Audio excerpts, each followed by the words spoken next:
Ms. Amanda Eke was born in the United States to Nigerian parents, but raised in the States while visiting the parents' home country frequently, so she's familiar with both cultures. She will share with us her experiences living in between the two cultures and what she would like us to know to help Generation 1.5 kids adjust between the two countries. May I introduce Amanda?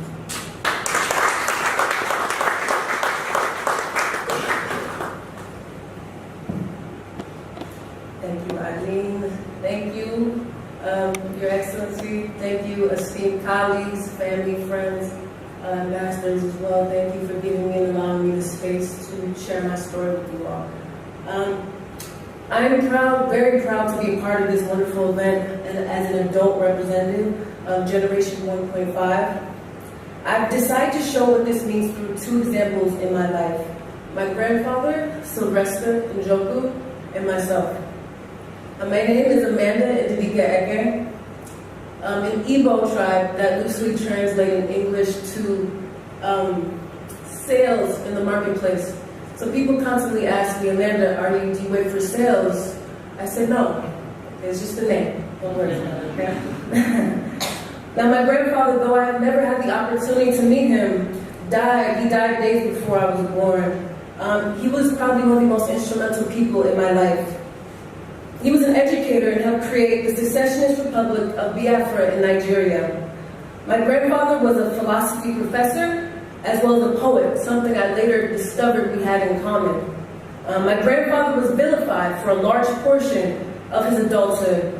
He was a Western-educated intellectual and had an unwavering love and devotion towards his country, and he wanted to change the harsh and scary climate that became the reality of so many Igbo people in Nigeria during that time. He was amongst the first wave of Nigerians to be educated in the United States of America.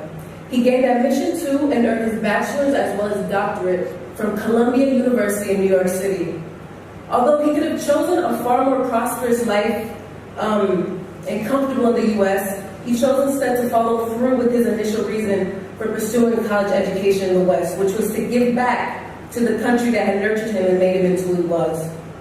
My grandfather knew that if his beloved country were truly to be a prosperous and independent democracy, it would need Western-educated Nigerians like himself to bring back the knowledge, skills, and experience that could help make the fledgling country of Biafra a success. Now, my grandfather's faith in the promise of education to liberate even an entire nation from colonial dependency and set it on a path for successful self-reliance in a lot of ways is what killed him. My mother told me so many stories of the death threats their family received and the stigmatization that hung over my grandfather's head till the day of his death. My grandfather was also a poet. His poetry spoke to Nigeria's struggle against both internal and expressive forces. It is that Igbo spirit and determination to rise above even the most difficult circumstances. What made his voice so powerful was the important value of one's culture as tangible and intangible source of strength and support. His poetry was a vehicle by which to pass down the Igbo culture to me, myself, and so many. I still remember the first time I read one of my grandfather's books at the age of 13. The way he talked about the spirit of the Nigerian people inspired me. It was when then I had the opportunity to read his work that I felt so connected to my Nigerian roots and heritage. Following the Biafran War, my parents met and wed. Eventually they immigrated to Hayward,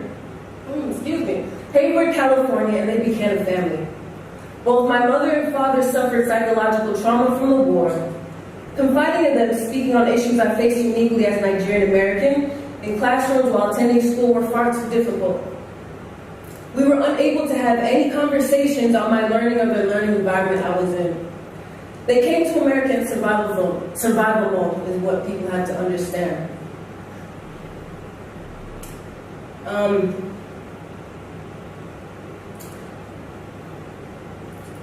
They wanted to assimilate. As their child in my bicultural upbringing, I wanted to be American. However, I didn't want to lose the integrity that my grandfather worked his life and gave his life for, of my Nigerian heritage. Being both Nigerian and American, I've had to become fluent within living in these two cultures. You have to understand I encountered a different type of reality than my parents or my grandparents did, growing up and living in America from birth. In my childhood, I was unable to read until the age of 8 years old.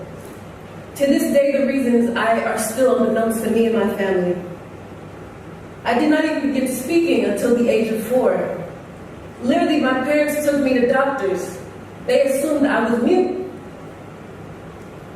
I still to this day have vivid memories of being handed Valentine's Day cards in class and being told to put them in bags and having to put them in random places because I was unable to read names.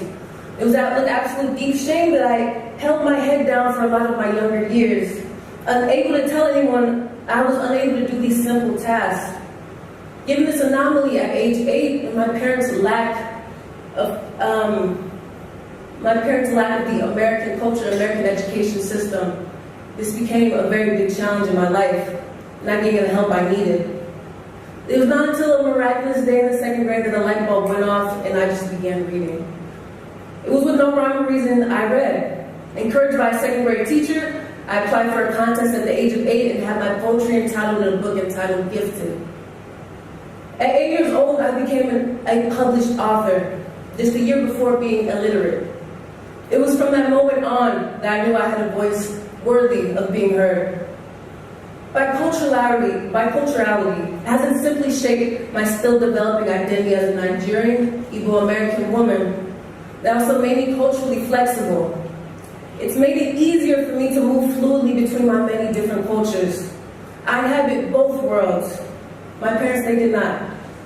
I encountered a different type of reality. Now, to tell you a little bit about my personal story, I have 3 passions in my life: music, poetry, and community building. I've been lucky enough to be able to create platforms in our world that engages all 3. It was when I went to college at University of California, Davis, just graduated in 2017 of last year, that I began a program with local prisons for juveniles in Woodland, California. One of the workshops we held was teaching through spoken word and poetry, particularly poems about resistance and change. The engagement, the dialogues, the exchanges that we've been able to share within that community are ones that are profound and will change our world. Helping those children, both of migrants in the States as well as myself, that are incarcerated, and providing those tools to help them discover their voices through poetry have been some of my proudest moments in life. Today, I stand before you. I'm a spoken word artist. I'm fluent in 5 different musical instruments, as well as produce for and help manage artists in Los Angeles and London.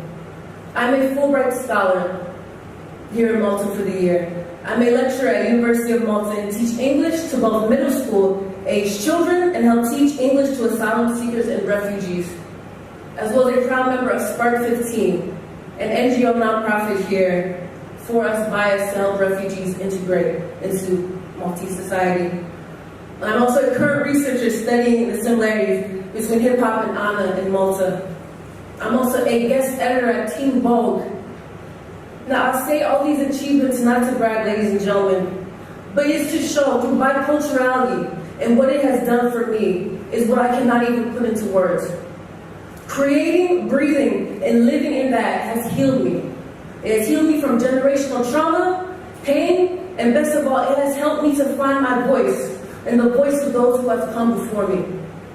Generation 1.5 youth are the seeds of so much potential in your Maltese community. We are scholars, we are artists, we are musicians, scientists, and anything in between.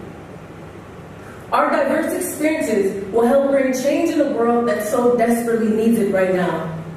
We are an example of dogged persistence and successful revolutionary resistance in our world. Please keep in mind, your generation 1.5 in Malta are your future as well. Just wait and see what they and we all will accomplish given the time, patience, and the opportunity to succeed.